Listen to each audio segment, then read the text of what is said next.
Hello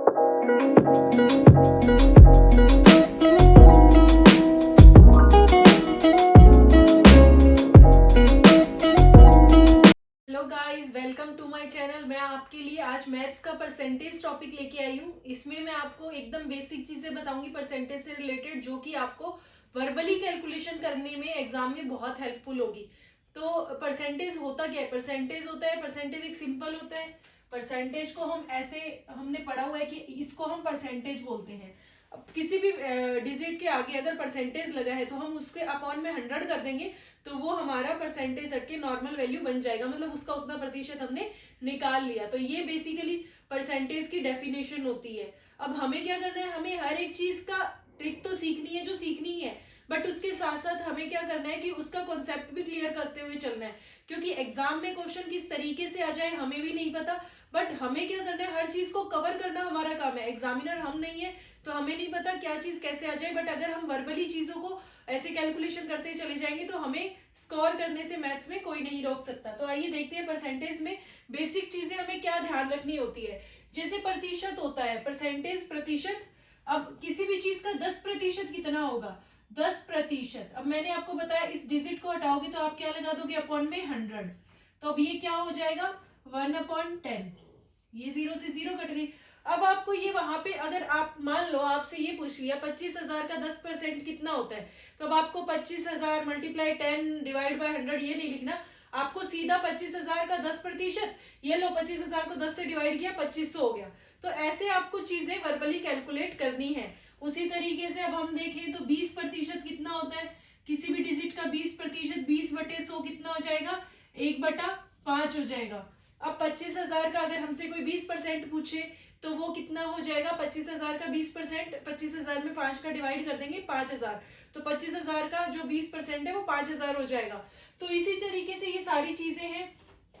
जैसे आप इसका 30%, 30/100, तो 3/10 आप इसको ध्यान रख सकते हो। जैसे 40% किसी चीज का कितना हो जाएगा? 40/100, तो वो 2/5 हो गया।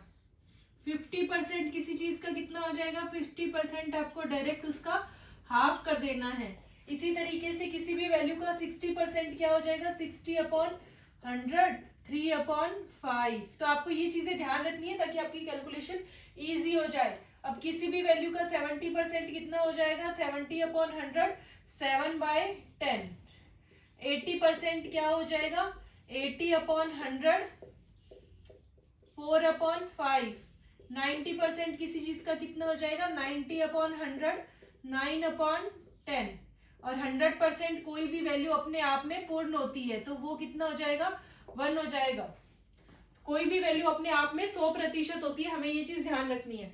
अब जैसे आपको ये लगेगा कि ये 10%, 20%, ये तो चलो सिंपल था, 50% भी सिंपल है ना, बाकी आपको थोड़ा कॉम्प्लिकेटेड लग रहा होगा। तो अगर आपको ऐसा कुछ लगे ना तो आप उसमें एक चीज कर सकते हैं। जैसे कि आपको मैंने एग्जांपल स्टार्टिंग में 25,000 का दिया था, ठीक है। कोई भी चीज 25,000 है, 25,000 का हमें मान लो कि हमें निकालना है 40% निकालना है, ठीक है। 40% वैसे तो 2/5 होता है। आप इसको ऐसे ना करके आप 25,000 का 1% दे, 25,000 का 1% हो जाएगा 250, 250 हो जाएगा। फिर 250 का आपको कितना 40% निकालना है, तो आप 250 को 4 से मल्टीप्लाई कर सकते हो, तो वो कितना हो जाएगा? 40 से मल्टीप्लाई कर सकते हो, क्योंकि 250 हमने 1% निकाला और हमें 40% निकालना है। तो 250 को अगर 40 से मल्टीप्लाई करोगे तो कितना हो जाएगा? 10,000 हो जाएगा। तो इसी तरीके से भी आप कैलकुलेशन को इजी बना सकते हैं, बाकी आपके ऊपर है। अगर आप उसको ऐसा 2/5 आपको आसान लग रहा है तो आप उस तरीके से भी कर सकते हैं। और वर्बली ऐसे बोलते बोलते अगर आप जब प्रैक्टिस कर रहे हैं तो जैसे मैंने आपको अभी बताया वैसे अगर आप करते हो तो ये चीज भी आपको एग्जाम में मुश्किल नहीं लगेगी, बहुत ईजी रहता है करना। तो ये कुछ चीजें हैं जो आपको एग्जाम के पॉइंट ऑफ व्यू से ये चीजें ध्यान होनी चाहिए कि किसी भी चीज की वैल्यू अगर ये सब दिया है तो उसका परसेंट कितना क्या होता है। अभी हमने देखा था किसी भी वैल्यू का 10, 20, 30, 40, 50, 60% निकालना। अब हम देखते हैं 5, 15, 25 ये सब क्या होता है? परसेंटेज हटेगा, अपॉन में 100 लगेगा, 5/100 ये कितना हो जाएगा? 1/20 हो जाएगा। ये 15/100 कितना हो जाएगा? 3/20 हो जाएगा। ये 25/100 क्या हो जाएगा? 1/4। ये हमारे काफी यूज होता है। किसी भी वैल्यू का अगर 25% निकालना है तो उसको आप 1/4 कर दीजिए, वो आपका 25% निकल जाएगा। अब 35 अपॉन में 100 कितना हो जाएगा, 7/20। 45 अपॉन 100 9 अपॉन में 20। 55 upon 100 11 upon 20। 65 upon 100 13 upon 20। 75 upon 100 3 upon 4। ये भी काफी यूज होता है। 75% 3/4 हो जाता है। अब देखो 25% किसी भी वैल्यू का कितना होता है, 1/4 होता है। 25 का 3 गुना 75% होता है, 25 या 75। वैसे ही 1/4 का 3 गुना क्या हो जाएगा, उसका 75% हो जाएगा। तो ऐसे भी इन चीजों को आप याद रख सकते हो। अब किसी भी वैल्यू का 85% कितना होगा, 17/20। 95% कितना हो जाएगा, 19/20। इन चीजों को अगर आप एक बार, जैसे मैंने आपको स्टार्टिंग में बताया था कि आप टेबल, स्क्वायर्स, क्यूब्स जब हम मैथ का करने बैठे हैं तो अगर आप लिख लोगे तो वो आपकी प्रैक्टिस में आ जाएगा। तो वैसे ही जो मैंने पहले बताया था और ये जो बताया था, ये अगर आप प्रतिशत टॉपिक को करना शुरू कर रहे हैं और अगर आप इनिशियली इन चीजों को लिख लोगे तो भी आपको ये वर्बली याद करने में आपको बहुत हेल्प मिली। आइए देखिए इस टॉपिक पर आपसे एग्जाम में कैसे क्वेश्चन पूछा जाता है। जैसे कि एग्जामिनर ने हमसे पूछा है, इफ एक्स का percent of 25/2 is 150, then x की वैल्यू बताओ। एक्स परसेंट हटेगा, एक्स अपॉन 100 लग जाएगा, मल्टीप्लाई वो 25/2 वो है, वो कितना है, 150 है। तो ये क्या हो जाएगा, ये अगर आप काटोगे 25 चौक 100, 4 दूनी 8, 8 को इसमें मल्टीप्लाई करेंगे 1200, तो हमारा एक्स की वैल्यू क्या हो जाएगी, 1200 हो जाएगी। तो आप इस क्वेश्चन को ना ऐसे भी कर सकते हैं, जैसे कि आप इस परसेंट को अगर आप यहाँ पढ़ 25% आ गया साथ में, 25% दैट मीन्स 1/4। तो x की 1/4 और ये 2 भी पढ़ा है तो x की 1/8 हो गया। x की 1/8 अगर 150 है तो x कितना हो जाएगा, x हमारा 1200 हो जाएगा। अब हमें एग्जामिनर ने पूछा है what is the number which is 40% greater than 850। 850 से 40% ग्रेटर देन नंबर को क्या होगा, ये हमसे पूछा है। तो मैंने आपको बताया था कोई भी जो वैल्यू होती है वो अपने आप में 100% होती है। तो 40% ग्रेटर देन पूछा है, दैट मीन्स 850 का 140% पूछा है, तो यही हमें निकालना है।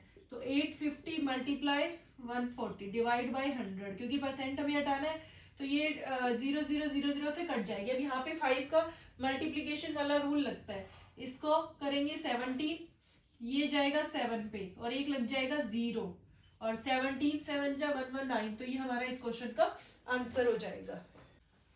अब हमें इस क्वेश्चन में एग्जामिनर ने पूछा है find out the number from which 720 is greater than 20%, then the number is.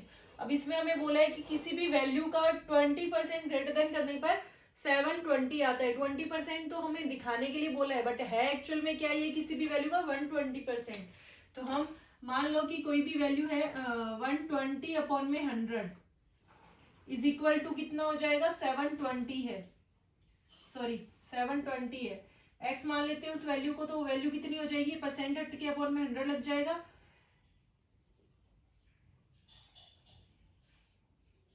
ये 6 पे कट जाएगा, तो x की वैल्यू क्या हो जाएगी, 600 हो जाएगी। तो वैल्यू हमारी 600 है, जिसका 20% बढ़ा देने पर 720। मैंने एक क्वेश्चन दिया, उसमें दिया है Sita obtained 20% marks in an exam and failed by 72 marks. If the passing marks is an exam is 30%, then what will be the total marks in the examination? अब हमें सीता 20% नंबर लेके आई है और वो 72 नंबर से फेल हो गई है, और अगर वो 30% नंबर लाती तो वो पास हो जाती। दैट मीन्स क्या हुआ, वो जो 72 नंबर कमाए वो 10% है। अगर 10% ज्यादा आ जाते, 10% मतलब 72 नंबर अगर ज्यादा आ जाते, मतलब 10% इज इक्वल टू 72 हो गया। तो ये पूछ रहा है कि एग्जाम कितने नंबर का था। अब यहाँ पे क्वेश्चन बनता है what will be the total marks in the examination. अब एक तो ये चीज बनता है, अगर 10% हमारा 72 है तो हमारा 100% क्या हो जाएगा, 720 हो जाएगा। एक तो इसमें ये क्वेश्चन बनता है, एक इसमें क्वेश्चन बनता है कि इस एग्जाम में पासिंग मार्क्स कितने चाहिए थे। तो अब हमें क्या करना है, 72 का 30% जब हम निकाल देंगे तो हमें पासिंग मार्क्स पता चल जाएगा, जो कि होगा 216। अब वो इसमें एक क्वेश्चन ये भी हो सकता है कि सीता ने को कितने नंबर मिले, तो इसमें से मतलब 72 का 720 का अगर हम 20% निकाल देंगे तो ये पता चल जाएगा कि कितने नंबर सीता को मिले। तो इसमें ये 3 तरीके के क्वेश्चन बनते हैं, जो एक एग्जामिनर ने हमें दिए और जो 2 मैंने आपको बताए हैं।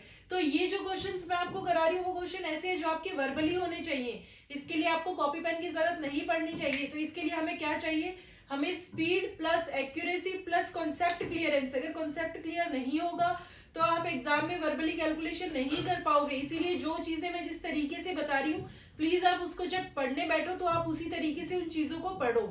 एक ऐसा भी एग्जाम में क्वेश्चन आ जाता है, सरिता obtained 25% marks in an exam and she failed 40 marks. और एक अंशुल है जिसने 40% मार्क्स ऑब्टेन किए जो कि 35 नंबर उसके की पासिंग मार्क्स ज्यादा आ गए। और फिर हमें एग्जामिनेशन में टोटल कितने मार्क्स का एग्जाम था वो हमें बताना है। तो इसमें हमें क्या करना है, सरिता ने 25% नंबर लाई और वो 40 नंबर से फेल हो गई और 40% मार्क्स लाने वाला 35 मार्क्स ज्यादा आ गया। वैसे इसका फॉर्मूला तो ये होता है कि आप इन दोनों वैल्यूज को प्लस करो, 40 प्लस 35 और अपॉन में कर दो 25%, 40% का माइनस, दैट मीन्स ये हो गया 15%। तो 75/15 ये परसेंट हो जाता है। ये 500 नंबर का पेपर आ गया। ये तो हमारा हो गया फॉर्मूला।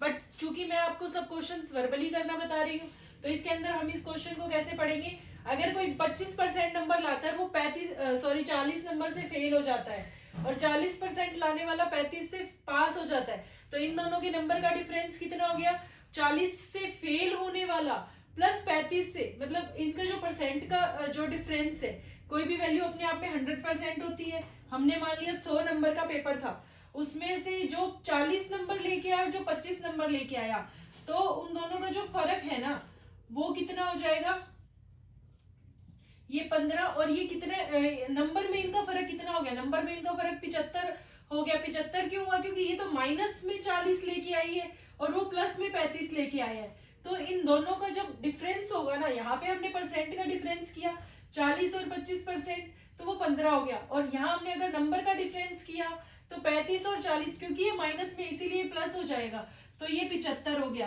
दैट मीन्स क्या हो गया, 75/15।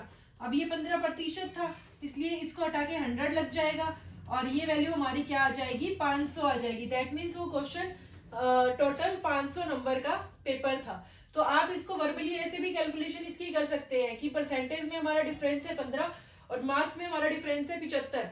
तो 15 और 75, अगर 15% 75 है तो उसका 100% कितना होगा, 500। स्टूडेंट्स अब बचे हुए जो इस टॉपिक पर क्वेश्चन है वो मैं आपके लिए नेक्स्ट वीडियो में लेके आऊंगी, क्योंकि अगर मैंने पूरी चीजें इसी में बताई तो वो वीडियो बहुत ज्यादा लंबी हो जाएगी। बट इसमें जो मैंने आपको चीजें बताई है परसेंटेज की, जो चीजें छोटी छोटी चीजें जो आप वर्बली कर सकते हो, हमें एग्जाम में वो वर्बली ही अटेम्प्ट करना है। इसीलिए आप इस वीडियो में जो भी क्वेश्चंस हैं या फिर इस तरीके से जो भी क्वेश्चंस आप बुक से या टेस्ट सीरीज से जहां से भी आप करेंगे या फिर जो मैं शॉर्ट्स अपलोड करूंगी उसमें आप जो भी प्रैक्टिस करेंगे तो वो सब क्वेश्चंस आपको वर्बली करने हैं। मैं आपको सिखाने के लिए लिख के बताती हूँ पर आपको लिखना नहीं है। आप जितनी ज्यादा वर्बली क्वेश्चंस अटेम्प्ट करना सीख जाओगे उतना आप मैथ्स में टाइम सेव करना सीख जाओगे। तो इसीलिए गाइज आप इस चीज का जरूर ध्यान दें कि आपको हमेशा वर्बली क्वेश्चन अटेम्प्ट करना है। और ये जो इसका परसेंटेज का स्टार्टिंग की चीजें हैं वो आप इजीली वर्बली कर सकते हो। इसके बाद जो टफ मैं आपके लिए सेकंड पार्ट लेके आऊंगी तो उसके अंदर जो चीजें होंगी हो सकता है उसमें अगर आपको जरूरत पड़ी कि ये चीज हमसे वर्बली नहीं होगी या मैं लिख के करनी होगी तो वो सब चीजें भी मैं आपको उसी तरीके से सिखाऊंगी। तो इसीलिए आप इस टॉपिक में इस तरीके के जो भी क्वेश्चंस आए वो प्लीज आप वर्बली सॉल्व कीजिए। कौन सा क्वेश्चन में क्या कैसे क्वेश्चन बन सकता है वो सब मैंने आपको जो बेसिक है वो बताने की कोशिश करी है। तो इससे रिलेटेड जो भी क्वेश्चन होंगे आप कहीं भी जब करते हैं तो उसको आप करिए, देखिए और ऐसे ही आगे परसेंटेज टॉपिक को सीखने के लिए बने रहिए मेरे चैनल पर मेरे साथ। और इस वीडियो को जितना ज्यादा हो सके आप शेयर कीजिए अपने फ्रेंड्स के साथ ताकि आपके साथ साथ उनको भी बेनिफिट हो सके, क्योंकि अभी इस साल की शुरुआत हुई है और शुरुआत से ही अब नोटिफिकेशन जैसे आईबीपीएस का एसएससी का इनके कैलेंडर्स हमारे आउट हो चुके हैं, नोटिफिकेशन कब आएगा एग्जाम कब होगा सब चीजें। तो आप एक अपना जो भी है टारगेट सेट करके और अपने टॉपिक्स क्लियर करना शुरू कर दीजिए ताकि और मैं भी पूरा आपका सहयोग करूंगी जिसमें कि आपको एग्जाम होने तक मैं आपको आपके सारे टॉपिक कवर करवा दूंगी ताकि आप एग्जाम में आपके लिए कोई भी क्वेश्चन नया नहीं हो।